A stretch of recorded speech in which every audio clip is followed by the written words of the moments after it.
Hi, this is Parthapatyam Sinha. I am legal intern in Lexis and Company. Today I will be talking about a topic called Article 44 of Indian Constitution. Article 44. The state shall endeavour to enact a uniform civil code.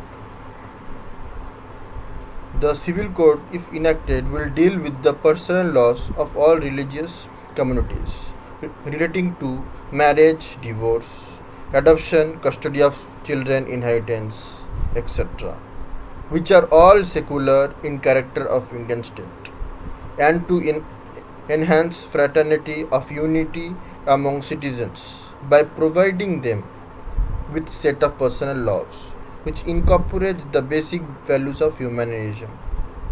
Hu- sorry, human, human, humanism. Uniform, uniform civil code.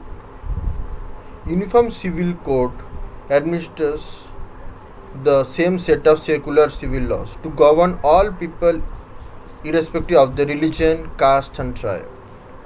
The need for such a code takes into account the constitutional mandate of securing justice and equality for all citizens. A uniform criminal code is applicable to all citizens irrespective of religion, caste, gender in a country. But a similar code pertaining to marriage, divorce, succession, and other family matters has not been brought into effect. The personal laws vary widely in the sources, philosophy, and application. Therefore, there is an inherent difficulty and resistance in bringing people together and unifying this when different religions and personal laws govern them. Now, I am to say about judicial perspective on Article 44.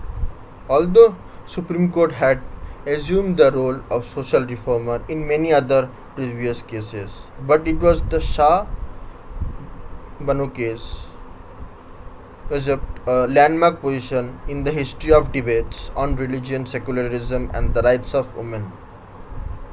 If you carefully sidestep the political drama that later unfolded, it would be able to trace the problems the courts of our country have been facing due to separate conflicting personal laws. The Supreme Court has emphasized that steps be initiated to enact a uniform civil code. In one case, Mrs. Jordan Dinghe versus S.S. Chopra, the court said that the time has now come for a complete reform of the law of marriage and make a uniform civil code for the country. In Shah Banu case, the court has elucidated that a common civil code will help the cause of national integration by removing disparate loyalties to laws which have conflicting ideologies.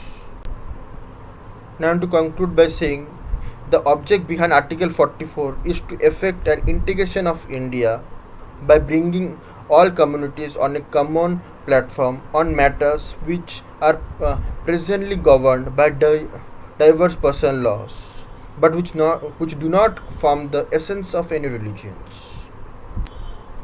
It is hoped that despite the all odds stacked against it, the uniform civil code will one day become a reality.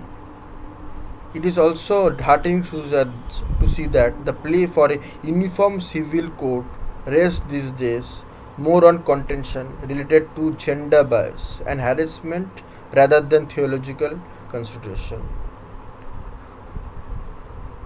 That's all my topic about Article 44.